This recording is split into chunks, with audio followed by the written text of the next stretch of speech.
This is LiveWell Talk on Workplace Violence. I'm Dr. Dustin Arnold, Chief Medical Officer at Unity Point Health, St. Luke's Hospital. According to a Press Ganey survey, 52,000 nursing personnel were assaulted in the second quarter of 2022. That's an average of 57 assaults per day, with the majority of the aggression being from patients. Incidence of violence against healthcare workers is on the rise, and joining me today to talk about this and what she's seen on her unit is Kelly Printy, supervisor of St. Luke's 5-center Oncology Unit. Kelly, welcome to the podcast. Thanks. You and I have talked about this offline, and actually the conversation I had with you was one of the reasons I wanted to do this podcast, because something's changed, I think, in healthcare and overall, and we'll get into that. But I think a couple of things have changed. We're seeing the interactions between staff and patients to be less civil than they were in the past. It was a rare event. But then also I think some of the old school staff, like yourself, I think there was a certain segment or expectation, well, it's just part of the job. The demented person that hits you didn't mean to, and they didn't mean to. They're demented. They don't know what they're doing. And that's not acceptable because it shouldn't be part of the job. You're not bouncers. But things have changed. What are you seeing? It has changed a lot, and we're seeing a lot more aggression towards staff. I don't know if it's the patient population, if there has been a decrease like in mental health in the community resources and stuff, but we're getting so many detoxers and, whether it's alcohol, drugs, a lot of even just our elderly population, a lot of it used to be, in talking and, being rude and things like that. But nowadays it's okay to swing. It's okay to throw something at your nurse. It's okay to just be aggressive in every way. And so we're just seeing that a lot. Now, I think some of it, I worry, pandemics change things, right? Oh, totally. Okay, so the Black Plague hit Europe and, changed things. The other plagues ended empires in ancient history. The Spanish flu, the influenza in the early 20th century changed things. So I think there is this reality or realization that pandemics change things. And sometimes I wonder if that's just what we're experiencing, that,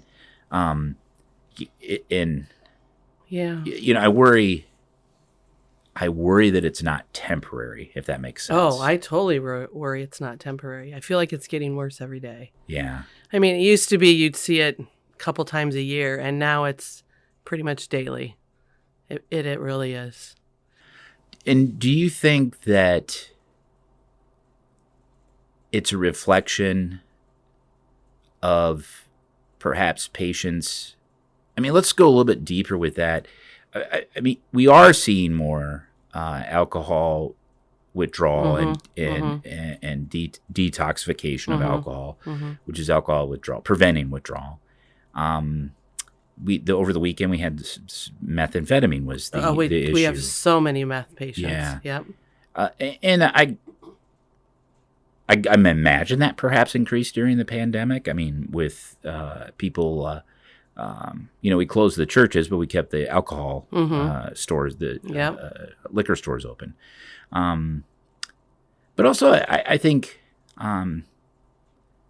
there is just a tone, I think even outside of healthcare, that people just aren't as Iowa nice as they were before. Don't you agree? Oh, totally. You see it everywhere.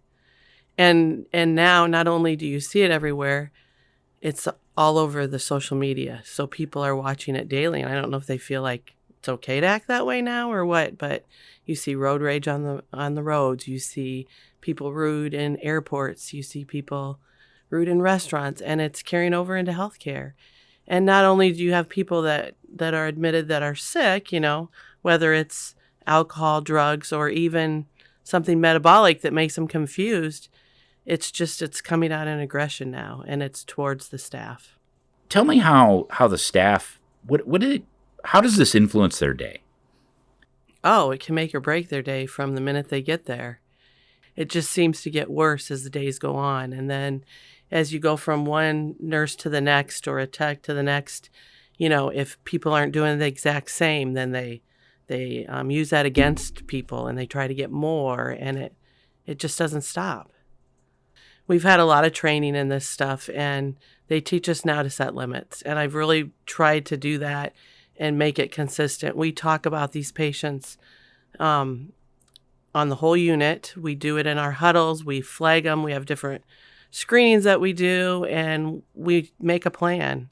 And we try to make people stick to that so that we can help to, make it not as bad. But I think that is probably the best approach. To have consistency with the staff. So whether it's requesting opioids or, well, and it's still but people smoke in the room. And that's smoke, they vape, they drink. We find alcohol all the time in people's belongings. And when you come to a regular floor, we don't search their belongings. We're not allowed to do that. No. So family members, friends bring things in. We have that all the time. And that's a change. Oh, yeah. Yeah, and I think there's been the philosophy in the hospital that we want family and friends to come see their patients when they're sick, right? Yeah. Just that social support, but it makes it difficult. It does. It really does. And with the pandemic and limiting visitors, families are getting upset and aggressive towards staff. We've had a lot of that too. It's not just patients, but it can be their families. Yeah, and it's always being unkind is probably going to get you less. Oh, totally. As opposed to being kind, right? Yeah. The whole more with sugar than with vinegar kindness, or whatever that is. Kill it with kindness. Yeah. What are some other preventive? You talked about your team has worked hard to have consistency, so you're not playing one staff member off the other. But what else have they done? There are new violent patient flags that come across their chart in Epic. There's screenings, daily screenings. We will flag the door with a little violence flag that it doesn't say violence on it, but there's some initials on it, and it flags to anybody that would walk in that room. So if it's dietary, if it's lab, if it's therapies, if it's the chaplain, anybody knows that that patient has had some violence tendencies, and they'll check with the nursing staff before they enter. Daily huddles, we talk about it every day. We have a board in our station that flags those people that have been violent, that have been aggressive towards staff. We have had trainings. We did CPI training years ago. Now we do de-escalation training every year. And we just learn those things, that when there's someone violent, you don't go in alone. You give yourself an out. You have communication with other staff. The hospital gives us resources as far as a BERT call, which would be a behavioral health call. We can do that, and staff will come from security, behavioral health units, a psychiatrist, to help us with those patients that are acting out. We have a code 33, which would be the emergent one that they use a lot anymore.